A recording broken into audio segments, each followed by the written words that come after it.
सुजानगढ़ सूचना में आपका स्वागत है। चुनाव आयोग द्वारा प्रदेश के 20 जिलों में नगर निकाय चुनाव की घोषणा होने के साथ ही आदर्श आचार संहिता क्षेत्र में प्रभावी हो गई।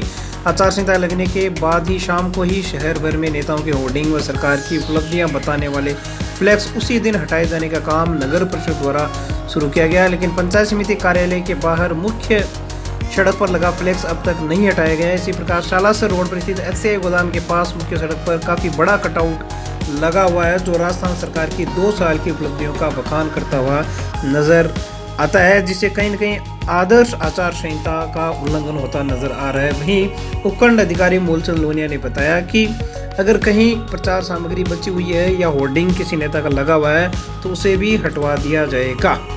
वहीं सासी बस्ती के लोगों द्वारा किसी भी राजनीतिक दल को वोट नहीं दिए जाने की घोषणा करने के बाद भाजपा नेता बीएल भाटे सासी बस्ती के बाशिंदों का दुखड़ा सुनने के लिए पहुंचे। सासी बस्ती के चौक पर आयोजित चौपाल प्रकार की सभा में बीएल भाटे ने तफसील से लोगों की समस्याएं सुनी। सीताराम सासी ने बताया कि बार बार नेता वोट लेने आते हैं, लेकिन विकास के कार्य करवाते वक्त हमारी बस्ती को भूल जाते हैं। सुमित्रा देवी ने कहा कि बस्ती में सीवरेज, सड़क, नाली की समुचित व्यवस्थाएं की जानी चाहिए। महेश सासी ने बताया कि राजनीतिक दलों के बहिष्कार का निर्णय एक व्यक्ति का न होकर पूरी बस्ती का है। ऐसे में पूरी बस्ती जो भविष्य में फैसला करेगी वही मान्य होगा। इस अवसर पर बीएल भाटी ने उपस्थित लोगों से समझाइश करते हुए कहा कि मतदान हमारा लोकतांत्रिक अधिकार है, इसलिए प्रत्येक व्यक्ति को मतदान करना जरूरी है। उन्होंने बस्ती में बन रही सड़क के ठेकेदार से सड़क की पूरी जानकारी लेकर कहा कि सड़क का लेवल सही रखने के लिए मजदूरों को पाबंद किया जाना चाहिए, ताकि भविष्य में बस्ती वासियों के लिए नई समस्या खड़ी न हो। इस दौरान बीएल भाटी ने बस्ती की गलियों में जाकर धरातल की जानकारी ली। वहीं बीएल भाटी ने कहा कि हमारी सरकार तो प्रदेश में नहीं है, लेकिन हम भविष्य में बस्ती की समस्याओं को समुचित मंच तक ले जाकर समाधान करवाने के प्रयास करने के लिए तत्पर रहेंगे। इस दौरान बस्ती के अनेक लोग मौजूद रहे। दूसरी ओर बस्ती के ही एक बुजुर्ग नागरिक बोधूराम सासी ने बताया कि उनके निवर्तमान पार्षद द्वारा समुचित विकास कार्य बस्ती में करवाए गए हैं और भविष्य में वे उनका साथ और समर्थन जारी रखेंगे। तो बने रहिए ताज़ा खबरों से अपडेट रहने के लिए सुजानगढ़ सूचना के साथ। की सांसी बस्ती के सारे मोहल्ले वासी इकट्ठे होके और इस बात पे एक मत हुए हैं कि पिछले 5 साल से हम लोग विकास की राह देख रहे हैं।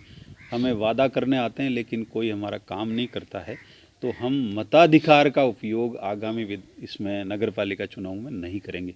जब मैंने खबर पढ़ी तो मुझे महसूस हुआ कि वास्तव में गरीब बस्ती में कुछ ना कुछ समस्या है जिसको लेके इतने उद्वेलित हो रहे हैं। तो आज मैं सुबह सुबह ही यहाँ आया और वास्तव में मैंने जब क्षेत्र को देखा इनके, तो आज शहरी क्षेत्र में रहने लायक इनकी बस्ती नहीं है। इनकी जो समस्याएँ आज मैंने देखी, सड़क का नामो निशान नहीं है, नाली है नहीं, शहर में सीवरेज का काम चल रहा है लेकिन इस बस्ती को काट के रखा गया।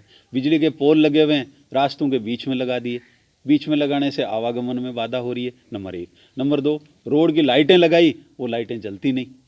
तो फिर मूलभूत सुविधाओं से देश के नागरिकों को वंचित करना गैरकानूनी काम है और इनकी बात को समझ में मेरे आई। निश्चित रूप से मुझे जब मौका मिलेगा और मैं कोशिश करूँगा कि इनकी बात को भी आगे पहुँचाऊँ, प्रशासन तक भी पहुँचाऊँ और जिम्मेदारी से मैं इनका काम करने का अपना प्रयास जारी रखूंगा।